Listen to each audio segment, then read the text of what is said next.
Hey everybody, my name is Ryan. Today I'm going to be sharing my research with you on how I am looking into using task-based language teaching and assessment to help uh, students with English proficiency test preparation.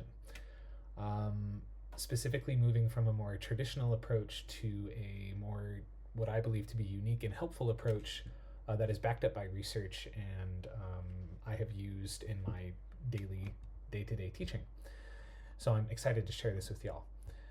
So moving into my sort of main idea here is that I believe with careful preparation that task-based language assessment principles, things like genuine communicative competence and real-world applicability and so on, can transform test preparation from this sort of boring so-called drill to kill methodology to meaningful learning experience that specifically goes beyond test day. Not just preparing for the test, which I believe this approach can do, but helping students, again, foster genuine communicative competence.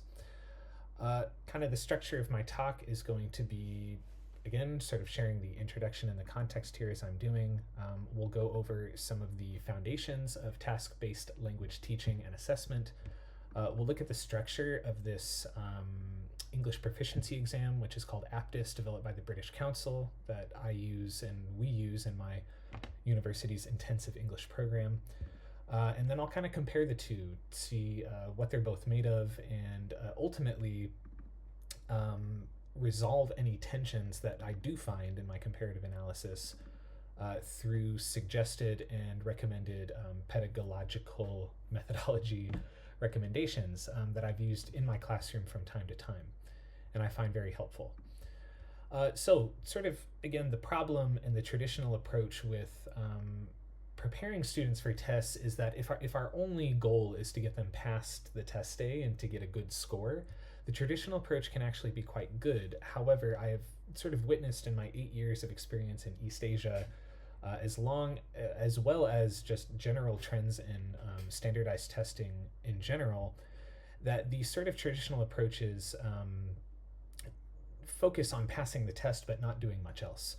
So my idea here is seeing how can we possibly look at task-based language teaching approaches that foster things like authentic communication, that have real-world application, 21st century skills like problem solving and so on. So again, my idea is to see, can we go from a more traditional approach to a more TBLA approach, as it were. So a little bit about task-based language assessment. I'm sure many of you have read about it in our course. We have plenty of books that talk about TBLT and TBT and all sorts of different acronyms. And what I like about TBT and TBLA and so on is that there are meaningful and important skills that students can develop in their language learning and their language journey that can go beyond the test day. Things like real-world connection, authenticity, learner-centeredness is one of my favorite parts of this approach. And especially when it comes to test preparation, which is what this research is about. I love that these learner-centered approaches also kind of take a little less weight off of the teacher and give autonomy and agency to students to sort of own that preparation for themselves. So these are some of the, again, the core principles that are backed up like by authors like East and Ellis and many others in my bibliography. To move over, I have some tea. To move over to the APTIS exam itself. So the APTIS exam, of course, tests all 4 English skills: listening, reading, writing, and speaking. My research is specifically focusing on the speaking format of the test. So we can see here that the test is divided into 4 sections. And if we look carefully at each one and we kind of understand it, and if you've seen it like I've seen it over the last year or so, is that it's entirely monologic. The instructor asks a question, student responds. Question, respond. And there is really no, what I would call, genuine interaction by TBLA standards. So studying the structure of the exam was very helpful in my research to kind of understand where we might find some tensions between these, which is sort of my next section of my paper, talking about the artificial format of the exam versus the sort of authentic principles of task-based language teaching and assessment. And on the surface, it seems to be a tension, and you might be thinking, well, why is Ryan trying to put together these two things that really probably have no place at all, which is what a lot of my faculty and students have told me. And what I found in my research, and again in my own real life experience, is that the mechanism for assessment itself can often influence test taker performance more significantly than the language abilities that are actually being measured. And I found that in my research, and what I mean by that is that if our only approach and our only focus is this more traditional test taking approach, then we've all heard the phrase, some students don't do so well on test day. So what we need to do, I believe, in our test preparation approaches is to sort of introduce alternative methods that other students might succeed in outside of this more traditional confined approach. And I'll give examples of this here in a minute, and I'll come back to it. But again, when I did my comparative analysis, there was this recurring tension. Artificial format versus authentic principles. Can I reconcile those together? And I believe that I can. So I wanted to share with you guys one of my own classroom solutions. Going back to the format of the exam, Aptus Speaking Part 2 introduces a photograph to students. They must, for 45 seconds, describe the photo, and then it's followed up with two WH questions, what or where or who or when or how or do, and so on. So what we do is, after we cover a unit on news in our workbook, then we move on to test preparation, and I have students either on their phone or in our workbook select some photos that we will share with the classroom from maybe current events or news stories that interest them.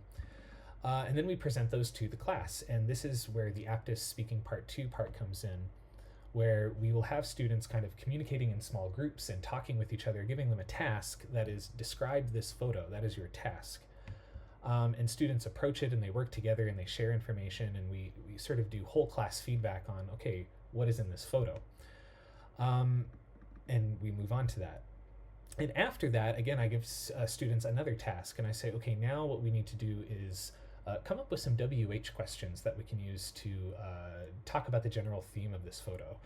So for example, if it's a photo of, a building about some business news, maybe students can come up with a question of where do many businesses operate in your city, or why do some businesses form in tall skyscrapers? These are some of the questions that we came up with. And again, the idea is for them to communicate with each other, talk to each other, genuine communicative competence, while preparing themselves into this format of the exam. And then we have a discussion and use answers, and we use that timer again, and again, this is all learner-centered, task-based approach, where students get the photo and they make the questions themselves, and they've more or less created their own Aptus test exam that sort of follows the architecture of the exam itself. So here you can see that this approach, we are building test skills and real communicative competence amongst each other. That is a skill that can go well beyond the test day. And again, I found more tea here. I found support in my research journey to do this. Tomlinson and Mashura, Wu, Ellis, East, sources that I mentioned earlier, all sort of support this notion that exposure and effective engagement preferably among your peers and other students and people in real life, are much more reliable than this sort of product-based testing and discrete skills instruction, like repeat after me or template answers. Something I engage with a lot in my test preparation with my students is that they've developed these template answers to sort of help guide them. And on the one hand, scaffolding is always good, but to take that skill beyond test day is another thing. So I don't believe that the artificial nature of Aptus precludes task-based learning preparation. However, it does require that you sort of creatively adapt task-based language teaching and assessment to the test format itself. so that students can have skills that emerge as a result of this preparation, versus just drilling, drilling, drilling. Um, so again, it sort of goes back to what I mentioned in the beginning, that it sort of depends, as an educator and as a classroom and as an institution, what is your goal? Now, I've been told by faculty and fellow teachers that we just want the students to pass the test. If that is our ultimate goal, then this actually does work quite well. We have plenty of students that pass through the exam all the time because of this more traditional test method approach. And if that's your goal, then great. I believe that we can use alternative task based test preparation methodology and skills by engaging with authentic tasks in the beginning and adapting those skills to the test format itself, which I believe results in very meaningful practice beyond memorizing answers out of a workbook. So my final comment here is that what I just mentioned, my students have a goal. They need to pass this exam with B2 proficiency so that they can move on to their academic majors. My students cannot study business or IT or graphic design or what have you until they pass this exam. So I recognize the importance of exams and passing them as sort of gateways into professional life and so on. And my sort of overall comment here is, I believe that if we can move from teaching the test to teaching through the test, we are going to help our students engage in and produce authentic learning that will help them beyond the test day. That's my presentation. Thank you very much. And if you guys have any questions, you can leave them in the comments below or email me or message me on WhatsApp or whatever. So cheers.